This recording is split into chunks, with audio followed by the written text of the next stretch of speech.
Hi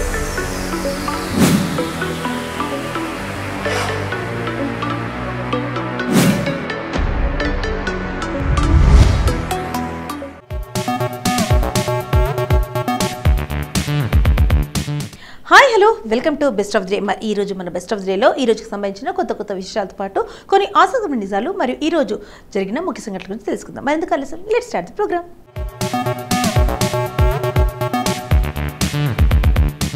ముందుగా national plastic surgery day గురించి చెప్పుకుందాం. ప్లాస్టిక్ సర్జరీ ఈ మధ్యకాలంలో బాగా వినిపిస్తున్న పదం. ఈ విజ్ఞానాన్ని గతంలో తక్కువగా వినియోగించేవారు. అయితే మారుతున్న పరిస్థితులు, వైద్య రంగంలో చోటు చేసుకుంటున్న మార్పుల కారణంగా ఇప్పుడిదో అత్యవసర చికిత్సగా మారింది. రోగికి కొత్త జీవితాన్ని, పాత ఆకృతిని ప్రసాదించడంలో కీలక పాత్ర పోషిస్తుంది. కూలిన ఇంటిని తిరిగి కట్టుకున్నట్లు మానవ శరీరాన్ని నిర్ణయించేందుకు ప్లాస్టిక్ సర్జరీని ఉపయోగిస్తున్నారు. శరీర భాగాలకు సరికొత్త రూపాన్ని ఇస్తున్నారు. రోడ్డు ప్రమాదాల్లో తీవ్రంగా దెబ్బతిన్న కాళ్ళు, చేతులు తదితర అవయవాలకు పూర్వ రూపం ఇవ్వడానికి కూడా ప్లాస్టిక్ సర్జరీ మార్గం. నోటి క్యాన్సర్ బారిన పడిన రోగిన ముఖ భాగంలోని దవడ, చెంపలు తదితర భాగాలను తొలగించినప్పుడు అక్కడ ఏర్పడిన ఖాళీని పూడ్చి రోగి ముఖాకృతిని గతంలో ఉన్నట్లుగా తీర్చిదిద్దేందుకు ప్లాస్టిక్ సర్జరీయే దిక్కు.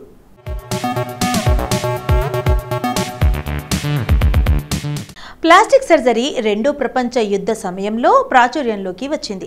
క్షతగాత్రుల గాయాలు మాన్పడానికి సాయపడిన ఈ శస్త్రచికిత్స నేడు అన్ని వైద్య విభాగాలకు విస్తరించింది.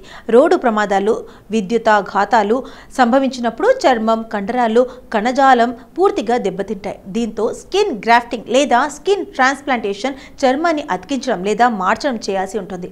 కొన్ని సందర్భాల్లో రీకన్స్ట్రక్టివ్ ఫ్లాప్ శస్త్రచికిత్స సైతం అవసరం పడుతుంది. ప్లాస్టిక్ సర్జరీలో 4 ప్రధాన భాగాలున్నాయి. మొదటిది ఎక్యూట్ బర్న్ కేర్. అగ్ని ప్రమాదంలో తీవ్రంగా గాయపడినప్పుడు ఎక్యూట్ బర్నర్ కేర్ అందిస్తారు. చర్మం కాలిపోవడం లేదా తీవ్రంగా దెబ్బతినడం వల్ల శరీరంలోని నీరు, ఎలక్ట్రోలైట్స్ తదితర ఫ్లూయిడ్స్ బయటికి వచ్చేస్తాయి.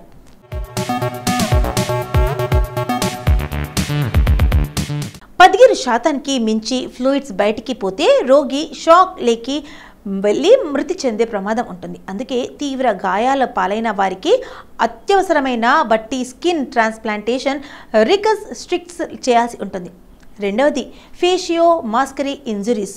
రోడ్డు ప్రమాదాలప్పుడు ముఖంపై ఉండే ఎముకలు, మృదువైన కణజాలం, సాఫ్ట్ టిష్యూస్, దవడలు దెబ్బతింటాయి. ఇలాంటి గాయాలను ఫేషియో మాస్కరీ ఇంజురీస్ అంటారు. ముఖంలోని ఎముకలు, దవడలను ఈ పద్ధతిలో పునర్నిర్మిస్తారు. మూడవది మైక్రో వాస్కులర్ సర్జరీస్. ప్రమాదవశాత్తు కాళ్ళు, చేతులు, వేళ్లు తెగినప్పుడు వాటిని తిరిగి అతికించడం ఈ విధానంతో సాధ్యమవుతుంది. పుట్టుకతోనే కొందరికి చేతివేళ్లు ఉండవు, ఉన్న ఒకదానికొకటి అతుక్కొని ఉంటాయి.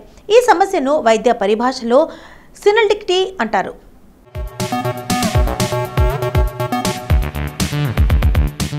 కొంతమందిలో చెయ్యి వంకరగా ఉంటుంది. దీన్ని రేడియల్ క్లబ్ హ్యాండ్ అంటారు.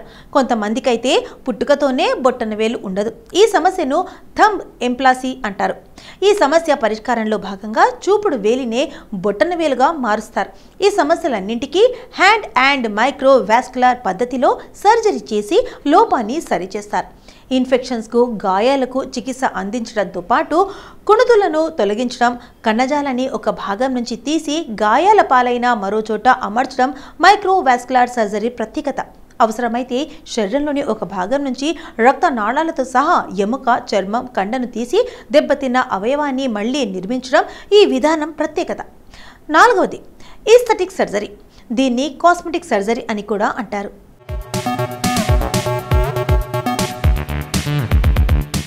ఇక ఈ చికిత్స పద్ధతిలో రొమ్ములు, ముక్కు, చెవులు మొదలైన భాగాలకు తీరైన ఆకారం ఇస్తారు. ముక్కు, చెవుల లోపాలు సరిచేయడం, బుగ్గల మీద సొట్టలు పడేలా చేయడం, పొట్టలోని కొవ్వును తగ్గించడం ఇందులో భాగమే. జారినట్టు ఉన్న పొట్టను, ఛాతీని సరైన ఆకృతికి తీసుకొస్తారు. బ్రెస్ట్ ఆగ్మెంటేషన్ ద్వారా రొమ్ములు లేని వారికి, క్యాన్సర్ కారణంగానో ప్రమాదంలోనే వాటికి కోల్పోయిన వారికి కృత్రిమంగా జోడిస్తారు. బ్రెస్ట్ రిడక్షన్స్తో రొమ్ము పరిమాణాన్ని తగ్గిస్తారు. బ్రెస్ట్ లిఫ్టింగ్ ద్వారా సాగిన రొమ్ములను సరిచేస్తారు. గైనకోమాస్టియా అంటే పురుషుల్లో అసహజంగా పెరిగిన రొమ్ములను సరిచేస్తారు. Reconstructive flap surgery. యాసిడ్ దాడులు, విద్యుతాఘాతాలు, రోడ్డు ప్రమాదాల్లో తీవ్ర గాయాలు పాలైన రోగుల కండరాలు, నరాలు, రక్తనాళాలు దెబ్బతింటాయి. ఎముకలు బయటికి తేలడంతో సహా ఆకృతి చెదిరిపోతోంది.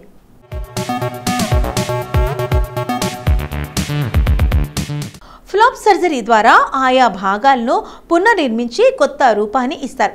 తెగిపోయిన నరాలు, రక్తనాళాలను అనుసంధానం చేసి చేతులు, కాళ్లకు పూర్వ రూపం ఇస్తారు. కొన్ని సందర్భాల్లో ముక్కు, చెవి, పెదాలు, నాలుక, కనురెప్పలకు సైతం పూర్వ రూపం ఇస్తారు. ఉన్న రూపాన్ని సరిచేయడం. కొంతమంది ఆడ శిశువులు పోలాండ్ సిండ్రోమ్, ఒకవైపు రొమ్ముతో వైజనాల ఏజెన్సీస్ యోని లేకుండా జన్మిస్తారు. ఇలాంటి లోపాలు ఉన్నవారికి యుక్త వయసు వచ్చిన తర్వాత శస్త్రచికిత్సలు జరిపి వివాహానికి అర్హులుగా మారుస్తారు. హెయిర్ ట్రాన్స్ప్లాంటేషన్ ద్వారా బట్టతలను నివారిస్తున్నారు. Non surgical treatments. ఇందులో ప్రధానంగా 3 రకాల చికిత్సలు అందిస్తున్నారు. బోటాక్స్ నుదుటిపైన, ముక్కుపైన, కళ్ళ చుట్టూ, ముఖంపైన ఏర్పడిన ముడతలను తొలగిస్తారు.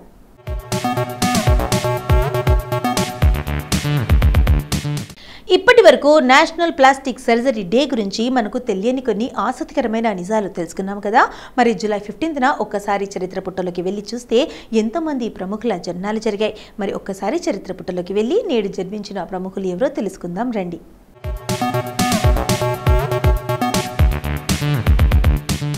కె కామరాజ్గా ప్రసిద్ధి చెందిన కుమారస్వామి కామరాజ్ తమిళనాడుకు చెందిన భారత రాజకీయ నాయకుడు. భారత రత్న పురస్కారం గ్రహీత. ఇందిరాగాంధీని ప్రధానమంత్రి చేయటంలో ఈయన పోషించిన పాత్రకు గాను భారత రాజకీయాలలో కింగ్ మేకర్గా పేరు పొందాడు.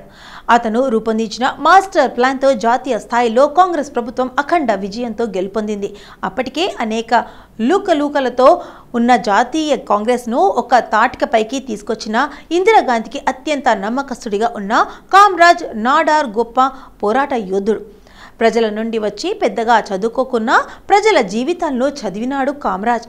నిరుపేద కళ్ళుగీత కుటుంబంలో 1903 జూలై 15న పుట్టిన అతను ప్రజల కోసమే జీవితం అంకితం చేసి పెళ్లి కూడా చేసుకోలేదు.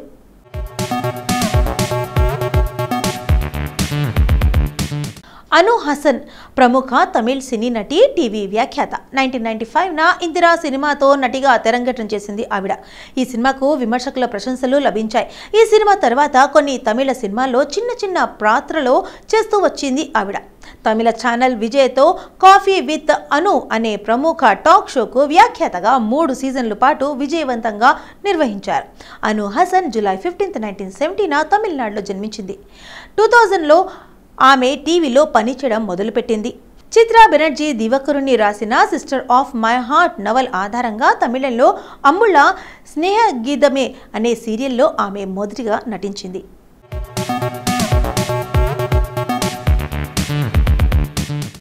ఎంటి వాసుదేవన్ నాయర్ మలయాళ రచయిత. ఆయన ప్రతిష్టాత్మక జ్ఞానపీఠ పురస్కారాన్ని పొందడం ద్వారా భారతీయ సాహిత్య రంగంలో ప్రాచుర్యం పొందారు.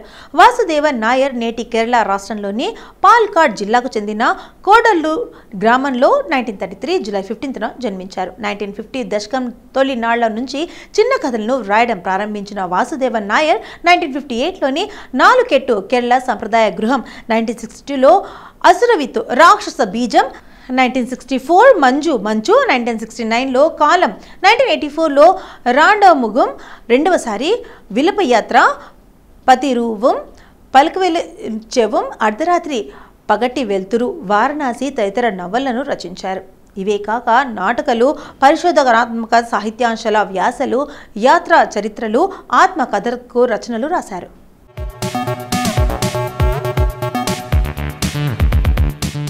పాల్పురతు కేశవన్ సురేంద్రనాథ్ తిలకస్ 200 సినిమాలకు పైగా నటించాడు. ఆయన సినిమాలలో పోషించిన పాత్రలకు గాను గుర్తింపు పొందాడు.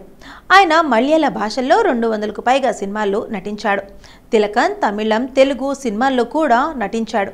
తిలకన్ 1935 జూలై 15న కేరళలో జన్మించారు. తిలకన్ తన కెసినీ కెరియర్ను పీజే యాంటనీ దర్శకత్వం వహించిన మలయాళ చిత్రం పెరియార్లో ఒక పాత్రలో ప్రారంభించాడు. ఆ తర్వాత అతను గంధర్వ క్షేత్రం మరియు ఉల్కడల్లలో నటించాడు. కోలాంగల్లో తాగుబొత్తు కళ్ళు వర్కే పాత్రలో ప్రధాన పాత్ర పోషించాడు. 1982లో యవనికలలో తనకు పాత్రకు తిలకన్కు తొలి కేరళ రాష్ట్ర చలనచిత్ర అవార్డులు లభించాయి. మమ్మూటి నటించిన యాత్రలో సహాయ నటుడిగా కేరళ రాష్ట్ర అవార్డును కూడా గెలుచుకున్నారు.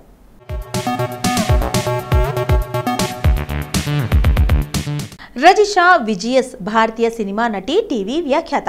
ఆమె 2016లో మలయాళ సినిమా అనురాగ్ కర్కిస్ వెళ్ళం అనే సినిమా ద్వారా సినీ రంగంలోకి అడుగుపెట్టి అందులోని ఆమె నటనకు గాను ఉత్తమ నటిగా కేరళ రాష్ట్ర చలనచిత్ర అవార్డును అందుకుంది. రజిషా విజయన్ 1991 జూలై 15న కేరళ రాష్ట్రం కోళికోడ్ జిల్లా కాలికట్లో విజయసన్ షీలా దంపతులకు జన్మించారు. ఆమె ఉత్తరప్రదేశ్ రాష్ట్రం నోయిడాలోని అమిటీ యూనివర్సిటీ నుంచి మాస్ కమ్యూనికేషన్స్ అండ్ జర్నలిజంలో డిగ్రీ పూర్తి చేసింది. రజిషా విజయన్ సినిమాల్లోకి రాకముందు పలు టీవీ షోలకి యాంకర్గా, వ్యాఖ్యాతగా పనిచేసింది. ఆమె 2016లో అనురాగ్ కర్కిసన్ వెళ్ళం అనే సినిమా ద్వారా సినీ రంగంలోకి అడుగుపెట్టింది.